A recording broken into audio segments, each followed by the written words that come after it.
Ready for dictation? Start.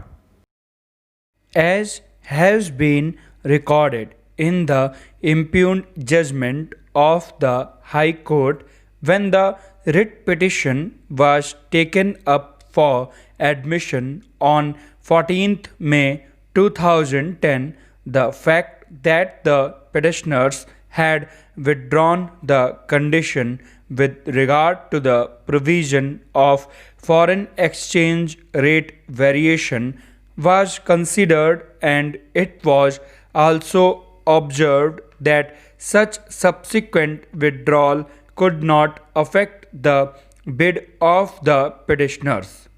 However, on the submission made on behalf of the petitioners that the aforesaid condition was also included in the RFP submitted by respondent number 4, notice was issued in the matter. Consequently, while taking up the writ petition for final disposal, the issues framed for deciding the writ petition were centered around the said question. In fact, the first issue which was framed was whether a bidder could amend its bid by withdrawing a condition of the bid document whereby the bid was considered to be non-responsive.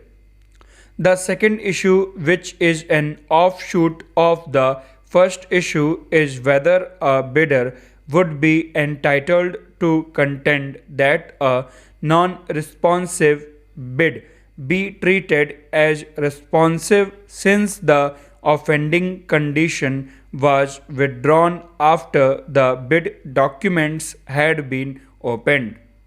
The third issue raised was with regard to the bid submitted by respondent number 4 and whether the same could be treated as responsive although the price offered by the said respondent contained a foreign exchange rate component which was to be considered at a particular rate.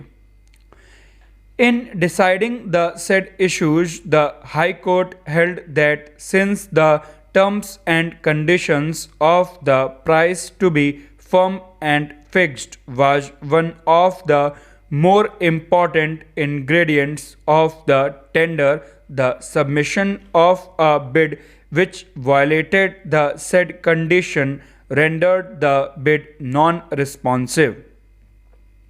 The High Court observed that this was not a case of clerical mistake in the bid documents but a conscious change in the terms and conditions of the bid as submitted by the petitioners, which could not cure the initial disqualification when the bids were submitted.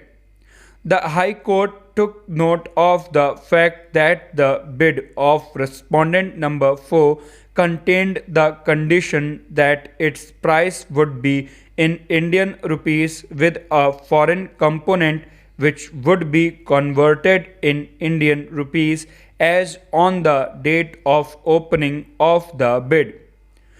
The High Court observed that the same did not violate the conditions of the RFP and that the said condition ensured that the price would be firm and fixed during the period of performance of the contract. The stand taken on behalf of the petitioners was strongly opposed on behalf of the respondent number 4 to whom the contract had been awarded.